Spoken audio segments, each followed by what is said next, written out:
Je suis formatrice en prise de parole en public depuis un peu plus de 6 ans et l'un des paradoxes qui m'a toujours surpris, c'est celui de la présentation. Lorsqu'on vous dit présentez-vous, parlez-nous de vous et puis vous ne savez pas quoi dire. Il s'agit de parler de vous, mais vous ne savez jamais quoi dire. C'est bizarre. À la limite, vous donnez juste votre nom, votre prénom, souvent votre profession, mais la personne en face reste toujours un peu sur sa faim parce qu'on en attend beaucoup plus. Dans le milieu professionnel, ce sont des choses qu'il faut arrêter. Savoir se présenter convenablement lorsqu'on en a l'occasion peut susciter de l'intérêt chez ceux qui nous écoutent et les convertir en de potentiels clients ou créer des opportunités professionnelles. Il faut surtout vous sortir de la tête que c'est prétentieux de parler de ce qu'on fait ou de ce qu'on sait faire. C'est très normal et c'est surtout très intelligent. Donc il faut le faire et il faut le faire bien. Allez, prenez une feuille et un stylo. Aujourd'hui, je vous donne toutes les étapes pour préparer une bonne présentation de vous, bien précise et concise, à garder en tête et à faire sortir selon les occasions. Vous pouvez utiliser cette présentation lors d'un entretien, en assemblée pour poser une question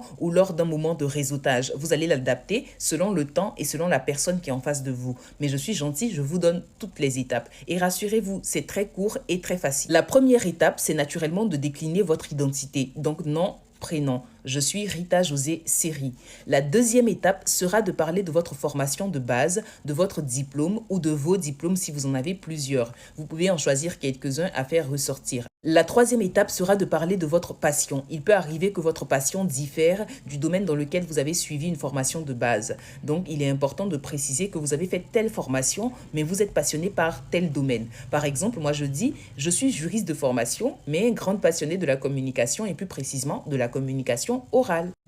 Par la suite, vous allez parler de votre parcours professionnel. Vous n'allez pas citer tous les emplois que vous avez eu à avoir avec les années et tout ça, les entreprises, non pas forcément. Vous allez plutôt parler succinctement des postes que vous avez eu à occuper dans votre parcours professionnel. Par exemple, moi je dis, j'ai fait de l'animation radio, j'ai travaillé pendant plusieurs années en tant que chargé de communication dans différentes structures internationales et vous en arrivez maintenant à l'étape où vous parlez de ce que vous faites présentement, des postes que vous occupez actuellement. Donc je dis présentement, je suis consultante en communication, formatrice en prise de parole en public, animatrice présentatrice d'événements, voix off et je crée aussi du contenu sur le digital.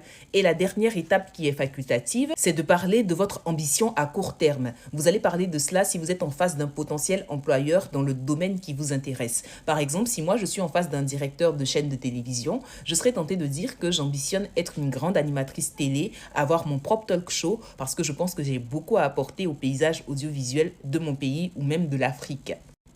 Et voilà, c'est terminé. C'est parce que je vous ai expliqué que ça paraît long. Je vais vous donner un exemple. Ainsi, toutes les personnes qui me découvrent pour la première fois vont aussi savoir qui je suis. Bonjour à tous, je suis Rita José Seri, juriste de formation, mais je suis une grande passionnée de communication et plus précisément de communication orale. J'ai fait de l'animation radio, j'ai travaillé pendant plusieurs années en tant que chargée de communication dans différentes structures internationales et aujourd'hui je suis consultante en communication, formatrice en prise de parole en public, animatrice présentatrice d'événements, voix off et je crée aussi du contenu sur le digital pour apprendre aux gens à bien s'exprimer en public. Aussi simple que cela. Allez, à partir de maintenant, quand on te pose une question et que tu dois te présenter, fais-le bien et donne l'envie aux autres d'en savoir un peu plus sur ce que tu fais.